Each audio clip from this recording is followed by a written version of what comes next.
안녕하세요. 저는 올해 40대 초반이 된 남자입니다. 제가 이렇게 저의 이야기를 많은 사람들 앞에서 하는 건 처음인 것 같아요. 이 일을 겪었을 당시에는 너무 수치스럽고 쪽팔리다고 생각하고 혼자서 끙끙 앓았는데 오히려 혼자 간직하고 있으니까 더 힘들더라고요. 지금은 과거의 아픔을 많이 치유한 편이고 이렇게 많은 사람들 앞에서 이야기할 정도로 나아졌으니 많이 들어주시길 바랍니다. 이제는 속 시원하게 털어버리고 새 출발을 시작하려고 해요. 저는 아내와 30대에 결혼을 했습니다. 둘 다 결혼을 전제로 만났던 관계였음에도 불구하고 저희는 뜨겁게 사랑을 했어요. 서로가 서로에게 미쳐 있었다고 해도 과언이 아닐 정도죠. 짧은 기간 연애를 했지만 이 사람 아니면 안 되겠다 싶을 정도로 저희는 너무 잘 맞았고 평생 함께하고 싶은 마음도 있었기에 결혼을 결심하게 되었습니다. 주위에서 너무 짧게 만나고 결혼하는 거 아니냐며 걱정했지만 저희는 귀에도 들어오지 않았어요. 저는 아내와 결혼을 허락받기 위해 정말 노력했습니다. 왜냐하면 사실 아내의 집안과 저희 집안이 경제적으로 조금 차이가 났었거든요. 사실 저희 집이 조금 부유한 편이에요. 아버지가 사업을 크게 하셨는데 돌아가시면서 남은 재산을 어머니한테 다 양도를 했고 일부분은 저와 남동생이 받았습니다. 그렇다 보니 저희 가족은 한 번도 가난했던 적이 없었고 늘 궁궐 같은 집안에서 기사님께서 운전해 주시는 차를 타고 다녔습니다. 그런데 아내는 달랐어요. 정말 지극히 평범하고 단란한 가정환경 속에서 자랐습니다. 항상 장학금을 받기 위해서 악착같이 공부를 했고 어린 나이 때부터 소녀 가장이 되어서 아르바이트를 단 하루도 쉬지 않고 매일 하는 여자였죠. 제가 아내를 만나면서 세상을 보는 눈도 넓어졌고 많이 배웠습니다. 저보다 나이가 어리긴 했지만 정말 멋지고 매력 있는 여자였어요. 이 여자와 결혼을 하고 이제 고생을 안 하게 해주고 싶은 마음도 있었습니다. 아무튼 저와 아내가 결혼을 하려고 하니 아내 집안에서도 반대를 하였고 저희 집안에서도 반대했어요. 이렇게 다른 집안이 결혼하면 분명히 한 명은 상처를 받게 되어 있다며 말이죠. 아무도 저희의 편을 안 들어주고 그저 반대만 하는데 딱 한 명이 저희 편을 들어주었습니다. 바로 하나밖에 없는 제 남동생이었죠. 남동생과 저희는 결혼을 하려고 하기 전부터 자주 만나서 놀았어요. 제가 아버지의 경영을 물려받고 동생은 하고 싶은 것이 있다며 준비 중이었죠. 시간이 나면 저와 아내, 그리고 남동생까지 셋이서 여행도 자주 갔습니다. 그만큼 셋이서 각별한 사이였고 항상 저희 편을 들어주는 남동생 덕에 더 자신감이 생겼죠. 저희는 몇 개월간 어른들을 설득하면서 겨우겨우 결혼을 허락받을 수 있었습니다. 남동생은 저희보다 자기가 더 기뻐하며 결혼을 축하해줬죠. 사실 저와 남동생은 비밀이 하나 있습니다. 아내는 모르지만 저희 가족만 알고 있는 비밀이죠. 바로 남동생과 저는 친형제가 아닙니다. 어렸을 때 기억에 나는 것이 어느 날 어머니와 아버지가 한 남자아이를 집에 데려오시더니 인사해라. 오늘부터 네 남동생이야. 라고 하셨어요. 저는 낯선 사람과 잘 못 지내고 낯을 많이 가리는데 남동생은 안 그랬습니다. 해맑게 웃으면서 저에게 이것저것 물어보고 대화도 많이 하려고 하는 게 보였죠. 내성적인 저와는 다르게 남동생은 완전 활발한 성격이에요. 둘이 생긴 것도 다르고 성격도 달라서 주위에서 친형제가 아닌 것 같다는 말을 많이 들었지만 사람들에게 굳이 우리가 친형제가 아니라고 밝힐 이유는 없는 것 같아서 몇십 년을 넘게 친형제인 척을 하고 살았죠. 저희 형제는 암묵적으로 친형제라고 생각하고 있습니다. 친형제가 아니어도 너무 잘 맞았고 그냥 친남동생으로 생각하고 있어요. 저희가 결혼 허락받고 나서 남동생이 너무 기뻐하는 모습을 보니 제가 다 기분이 좋았습니다. 저와 아내는 성격이 급해서 결혼도 일사천리로 끝냈어요. 원래 생각하던 결혼식의 분위기가 있었기 때문에 쉽게 결정할 수 있었죠. 그리고 아내와 그리고 동생까지 셋이서 너무 친하기 때문에 신혼집도 근처로 잡았습니다. 자주 만나서 놀면 좋을 것 같아서 말이죠. 아내도 남동생과 근처에 사는 걸 너무 좋아했고 저희는 정말로 자주 만났습니다. 남동생이 저희 신혼집에 오거나 저희가 남동생 집으로 가서 같이 밥도 먹고 영화도 봤어요. 서로의 집 비밀번호까지 알고 있었고 연락 없이 그저 막무가내로 들어와도 아무렇지 않았습니다. 그만큼 서로가 많이 친했거든요. 그런데 제가 그때쯤 회사 일에 치여서 야근을 거의 매일 하던 날이 있었어요. 집에 들어가면 거의 자정이 다 되었는데 항상 그때쯤이면 아내가 자고 있거나 저를 기다리고 있습니다.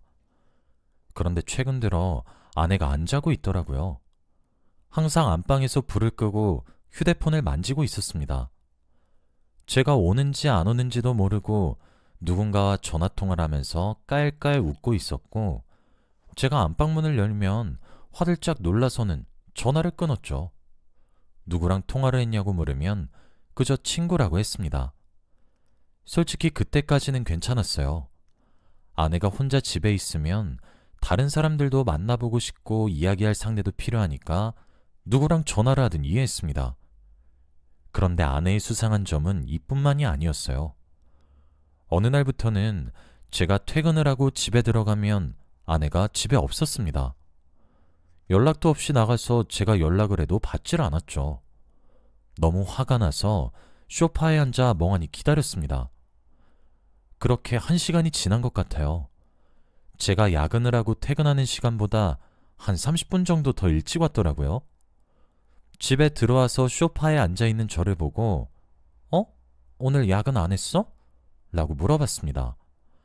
아내의 표정과 말투만 들어도 딱 직감이 왔죠. 지금까지 아내는 제가 야근하는 날에 매일 30분 일찍 집으로 와서 밖에 나가지 않은 척을 했던 겁니다. 그 순간 저는 머릿속이 너무 복잡해졌어요. 이게 바로 사람들이 말하는 불륜인가 싶었거든요. 아내가 저를 바라보는 눈빛이 바뀐 건 진작에 알고 있었습니다. 그런데 단순히 결혼을 해서 익숙해져서 그런 줄 알았어요. 하지만 아내가 저를 바라보는 눈빛이 바뀐 건 바로 불륜 때문이라고 생각했죠. 아내의 물음에도 저는 아무 대답도 없이 안방으로 들어가 잠에 청했습니다. 그날 이후로부터 머릿속이 너무 복잡하고 일도 손에 잘 잡히지 않았어요. 정말 아내한테 다른 남자가 생긴 거면 어떡하지 싶었습니다. 그런데 제가 약 일주일 동안 이렇게 힘들어하니 동생이 먼저 물어봐 주더라고요. 요즘 표정이 너무 안 좋다면서 말이죠. 아무도 저한테 힘든 일이 있는지 안 물어봐 줬는데 유일하게 동생만 저에게 물어봐 주어서 감동받았습니다. 이게 바로 마음으로 통한다는 거구나 싶었거든요. 그래서 저는 동생에게 다 털어놓았어요. 확실히 누군가에게 말하니 마음이 한결 가벼워지긴 하더라고요. 그리고 남동생은 제 말에 엄청나게 놀라했습니다. 제가 아내의 행적들을 말하고 불륜을 저지르는 것 같다고 하니 너무 놀라서 입을 막더라고요. 그리고 저는 그때 머릿속에서 한 가지가 떠올랐습니다. 바로 남동생에게 아내가 뭘 하고 다니는지 정보 좀 알아와 달라고 했죠. 남동생이 워낙 아내와 친하고 자주 붙어 있으니까 아내가 어떤 사람과 연락을 하고 누구를 만나는지는 알 수 있을 것 같았거든요. 남동생은 절대 안 한다고 했지만 제가 거의 울먹이며 부탁했습니다. 사람 한 명 살리는 셈 치고 부탁한다고 하니 겨우 남동생은 알겠다고 해주었어요. 그렇게 저는 동생만 믿고 있었죠. 그렇게 몇 주가 흘렀습니다. 동생은 저에게 아무런 정보도 알려주지 않았고 아내는 여전히 귀가가 늦었고 연락도 잘 안 됐어요. 그런데 그맘때 저희 집안에 충격적인 사건이 일어나고 말았습니다. 여느 때와 다름없는 늦은 저녁이었어요. 아내는 집에 없었고 저 혼자 있었습니다. 그런데 모르는 전화번호로 전화가 오더라고요. 원래 제가 사업하는 사람들과 자주 만나고 미팅을 하니까 모르는 전화번호도 잘 받아요. 그런데 늦은 시간에 전화가 오는 경우는 잘 없어서 이상한 기운을 느끼고 받았습니다. 그런데 저에게 전화가 온 것은 바로 대학병원이었어요.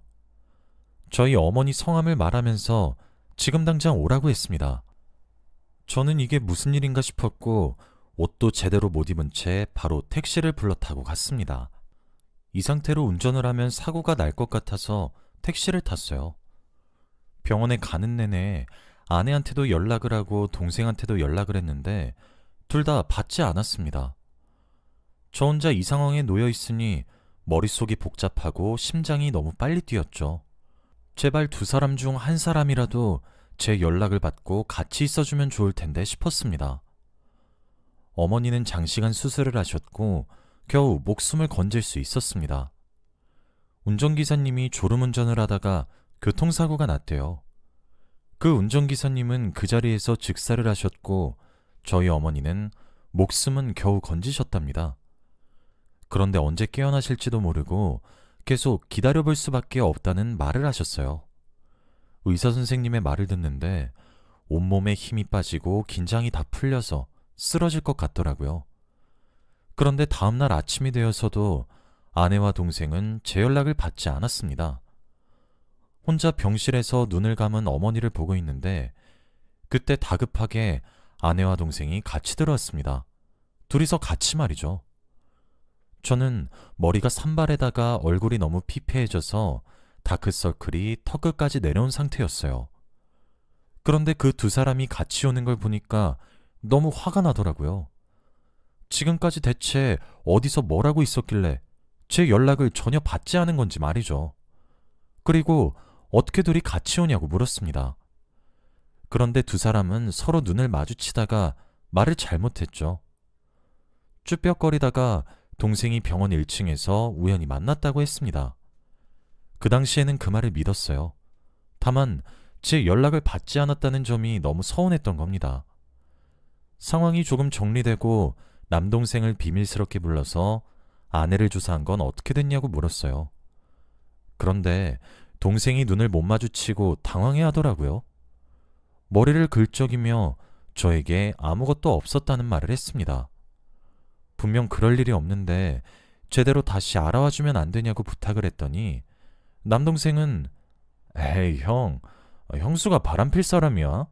그럴 사람 아닌 거 형도 잘 알잖아. 그러니까 이제 그만해 라며 웃으며 말했지만 저는 웃을 수 없었습니다. 저는 진지했고 아내가 정령 불륜이라면 저는 진지하게 이혼을 생각하고 있었거든요. 동생의 말에도 제가 웃지도 않고 그저 쳐다보고 있으니 동생이 제 눈치를 보고 다시 알아보겠다는 말을 했습니다. 저는 동생의 말을 한 번 더 믿어보기로 했어요. 그런데 제가 동생에게 그 말을 하고 나서 아내의 행동이 바뀌었습니다. 마치 결혼하기 전 연애 때의 모습과 비슷하게 말이죠. 늦게 들어오거나 연락을 받지 않는 행동은 싹 고쳐졌습니다. 그리고 제가 퇴근을 하면 항상 반갑게 맞이해 주었어요. 갑자기 돌변한 아내의 모습에 정말 당황했지만 싫지는 않았습니다. 정말 남동생의 말처럼 불륜이 아닌데 제가 너무 예민하게 받아들인 건가 싶었어요. 그러면 아내한테 너무 미안한 행동이잖아요. 아내가 저에게 애정 표현도 많이 해주고 예전과 다르게 정말 제 아내가 된 기분이어서 좋았습니다. 제가 어디서 뭘 했는지 궁금해하니까 대화도 늘어나고 다시 전형적인 부부 사이가 되었어요. 예전에 아내를 의심하던 건 거의 없어져 가고 오히려 아내와 함께하는 이 시간이 좋았는데 딱 하나 걸리는 문제점이 있었습니다. 바로 남동생이었어요. 원래는 저희 집에 자주 놀러와도 자기 집으로 돌아가기도 하고 며칠은 묵어도 항상 한 달은 안 채우고 갔는데 이번에는 달랐습니다. 저보다 저희 집에 더 자주 있었거든요. 퇴근하고 집에 돌아오면 거실에서 남동생과 아내가 TV를 보면서 야식을 먹고 있어요. 그런데 둘은 너무 화기애애하고 사이가 좋아 보여서 제가 순간 이상한 생각을 했습니다. 제가 일이 너무 바빠서 아내와 저녁에 야식을 먹으며 소소한 이야기를 나누는 걸 못하고 있는데 그걸 남동생과 함께하고 있는 걸 보니 기분이 되게 묘하더라고요. 제가 온 걸 아는지 모르는지 두 사람은 하하호호 웃고 떠들면서 TV를 보고 있었는데 순간 남동생이 제 아내 어깨에 손을 올렸습니다. 저는 그 순간 너무 놀랐어요. 한 번도 본 적이 없는데 엄청나게 자연스럽게 남동생이 제 아내 어깨에 손을 올리니까 어찌할 바를 모르겠더라고요. 그래서 저는 그 순간 둘이 뭐해? 라고 말을 했고 제 목소리에 동생은 놀라서 팔을 급히 내렸죠. 둘이서 당황해하며 말을 제대로 못하는데 왠지 분위기가 이상했습니다. 저 때문에 정적이 흐른 것 같아서 시답지 않은 농담도 몇 마디 던졌어요. 그렇게 저는 기분이 되게 찝찝하게 며칠간을 살았습니다. 그리고 어느 날은 일이 빨리 끝나서 어머니의 병원으로 갔어요. 왠지 그날따라 어머니가 너무 뵙고 싶기도 했고 아들로서 자주 방문하지 못한 게 죄스러워서 퇴근을 하고 바로 어머니 곁으로 갔습니다. 그리고 병실에서 어머니의 손을 잡고 잠깐 잠에 들었어요. 그런데 새벽에 갑자기 어머니의 손가락이 움직이는 듯한 느낌이 들었고 자는데 너무 놀라서 벌떡 일어났어요. 그런데 어머니는 손가락을 움직이시다가 눈도 떴습니다. 거의 한 달 만에 말이죠.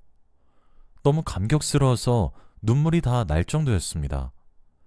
그런데 제가 이렇게 감격스러워하고 있는데 어머니의 표정이 좋지 않았어요. 말을 제대로 하지 못하셨지만 그래도 대충 단어를 조합해서 해석은 할 수 있을 정도였습니다. 그런데 어머니가 저에게 하시는 첫 말씀은 정말 이상했어요. 며느리, 둘째, 풀륜. 이 말을 내뱉으셨거든요. 그런데 저는 그 말을 듣고 한 번에 이해를 했어요. 어머니가 어떻게 하셨는지는 모르겠지만 그래도 제가 저도 모르게 둘 사이를 의심하고 있었나 봐요. 그래서 어머니의 말을 듣고 조금은 제대로 알아봐야겠다는 생각이 들었습니다. 그리고 얼마 지나지 않아 저는 흥신소에 의뢰를 했어요. 아내와 남동생의 뒤를 알아보려고 했죠. 그렇게 2주간의 시간이 흘렀습니다. 2주 동안 아무한테도 말을 안 하고 저 혼자 끙끙 앓았어요. 남동생과 아내한테도 아무렇지 않은 척하고 평소처럼 대하는데 정말 힘들었습니다. 2주 동안 어머니는 말도 조금씩 할 수 있었고 움직일 수도 있었지만 아직 일상생활을 하는 건 많이 기다려야 했죠. 그리고 말을 하시는 건 너무 힘들어 하셔서 조금 더 기다려야 했습니다. 그리고 지옥 같은 2주가 끝이 났어요. 그런데 두 사람은 정말로 불륜관계가 맞았습니다. 둘이서 모텔을 가는 건 기본이었고 저한테 친구랑 간다던 약속도 전부 다 남동생이라 갔어요. 어떻게 남편의 남동생과 그렇고 그런 사이가 될 수 있나요? 그리고 더 놀라운 건 따로 있었습니다. 바로 아내가 산부인과를 가는 사진이었어요. 설마 아내와 남동생 사이에서 아이가 생긴 걸까 싶었습니다. 제발 아니길 빌고 또 빌었습니다. 그리고 저는 이걸 어떻게 해야 할지 너무 막막했어요.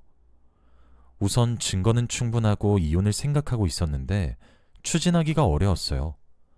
그런데 제가 눈에도 근심이 가득했는지 어머니가 저의 눈을 보고 제 상황이 어떤지 알아차리신 것 같았습니다. 갑자기 제 머리를 쓰다듬으시면서 눈물을 훌쩍훌쩍 흘리셨거든요. 저도 모르게 어머니의 눈물을 보고 울음이 터졌습니다.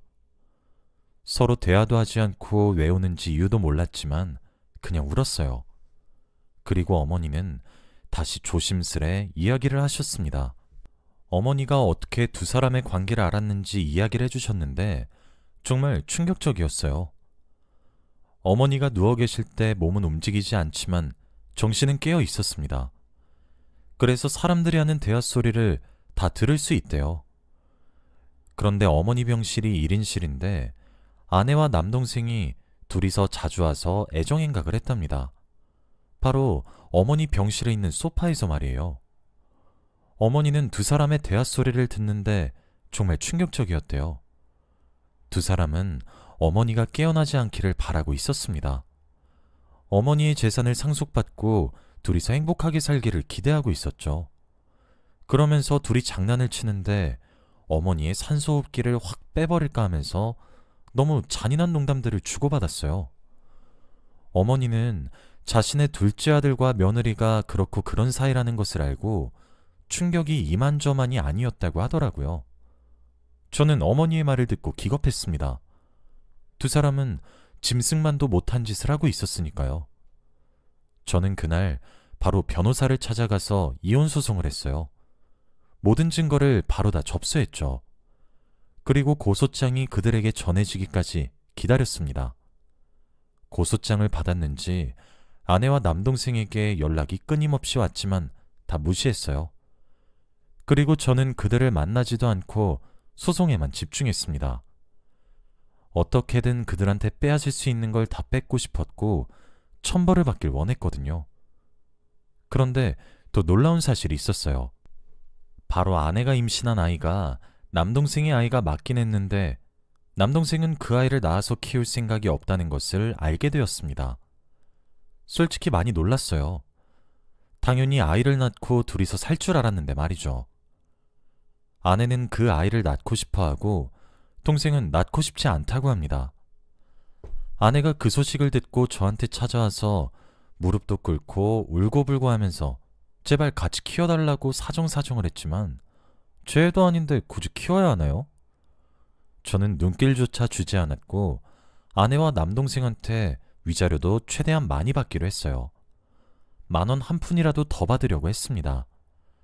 그리고 남동생은 스스로 집을 나갔고 저와 연락도 하지 않아서 어디서 뭘 하는지 전혀 몰라요. 전 와이프는 저에게 위자료도 줘야 하고 아이까지 낳아야 하니 돈 드는 곳이 한두 군데가 아니었죠.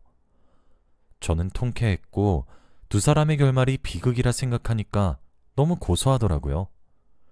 남동생한테 사과 한번 듣지는 못했지만 말도 섞기 싫어요. 그런 사람을 동생으로 취급한 제 잘못이죠. 평생 연락할 일 없을 것 같습니다. 그동안 어머니는 병원에서 물리치료도 받으면서 이제는 걸을 수 있게 되었어요. 앞으로 더 회복이 잘 되어서 못해드린 효도 다 하면서 살 겁니다. 다들 저처럼 뒤통수 당하지 말고 꼭 성공적인 결혼 생활 하시길 바랍니다. 저의 이야기는 여기까지예요. 들어주셔서 감사합니다.